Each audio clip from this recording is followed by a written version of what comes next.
તો એવો એક દિવસ આ છે 16મી મે 2026 શનિવારના દિવસે શનિદેવની જયંતિ છે.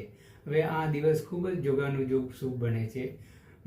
સર્વપિતૃ અમાવસનો દિવસ છે, શનિ જયંતિ દિવસ છે અને શનિવારનો દિવસ છે. હવે શનિવારના દિવસે શનિ જયંતિનું હોવું તે એક જોગાનુજોગ અને શુભ દિવસ, શુભ ઘડી કહી શકાય. અને સાથે સાથે સર્વપિતૃ અમાવસ હોવાથી પિતૃઓની તૃપ્તિ અને તર્પણ માટેનો પણ એક બહુ સરળ ઉપાય અથવા તહેવાર કહી શકાય. તો આ સમયે આપણે શનિદેવની ઉપાય કરવા જોઈએ, શનિદેવની પ્રસન્નતા માટે, શનિદેવની કૃપા માટે એવા કામ કરવા જોઈએ, એ રીતે કરવું જોઈએ કે જેથી શનિની દશા, અંતરદશા, પનોતી, શનિની દૃષ્ટિ વગેરેથી આપણે મુક્તિ મળે અથવા ખોફ દૃષ્ટિથી બચી શકાય. શનિનો કુંડલી ઉપર લગભગ 75% પ્રભાવ હોય છે. તો આવા દિવસે, આ શનિવારી અમાવસના દિવસે, શનિ જયંતિના દિવસે કયા ઉપાય કરવા જોઈએ? સૌથી પ્રથમ તો શનિદેવને જે પ્રિય છે તે પોતાનું મોં, ભગવાન શનિદેવ તે પોતાનું મુખ જોવાનું સૌથી વધારે પસંદ કરતા હતા. તો એ દિવસે એક કાંસાની વાટકી અથવા કોઈ પણ ધાતુની વાટકીમાં થોડું તેલ લેવાનું, સરસવનું તેલ, અને તે સરસવના તેલમાં પોતાનો મોં અથવા પોતાનો ચહેરો જોવાનો અને તે એક વાટકી સાથે, પાત્ર સાથે શનિદેવના મંદિરમાં અથવા કોઈને દાનમાં આપી દેવાનું. આ એક ઉપાય સૌથી સહેલો અને સરળ કરવા જેવો છે. પછી શનિદેવને પીપળાનું વૃક્ષ બહુ પ્રિય છે. શનિદેવનો વાસ પીપળામાં છે, તો પીપળાની વૃક્ષની પૂજા કરવી જોઈએ. સંધ્યા સમયે પીપળાના ઝાડ પાસે જઈને પીપળાના થડમાં સરસવના તેલનો દીવો કરવો, પ્રદક્ષિણા કરવાની, ઓમ શમ શનિચરાય નમઃ મંત્રનો જાપ કરવો, શનિ ચાલીસા કરવા, હનુમાન ચાલીસા કરવા. શનિદેવને પ્રિય એવું સ્તોત્ર છે તે ભગવાન રામના પિતા દશરથ રાજાએ રચેલ સ્તોત્રનો પાઠ કરવો જોઈએ. અને શનિદેવના પ્રિય દેવ હનુમાનજીની ઉપાસના કરવી જોઈએ.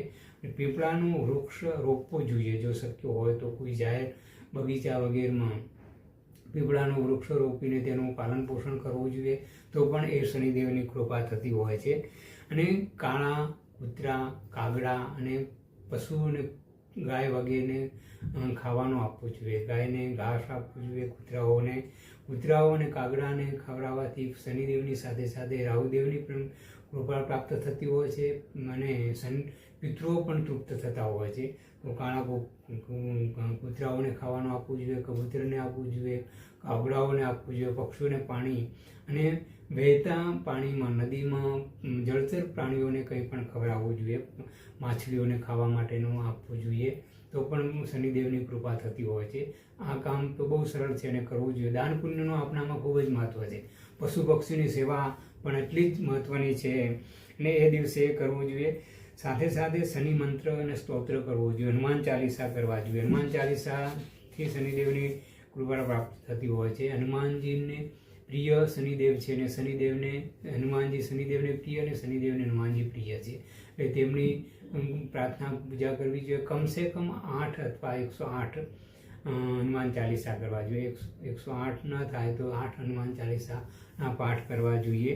અને જરૂરિયાતમંદ જે લોકો હોય તેમને દાન આપવું જોઈએ.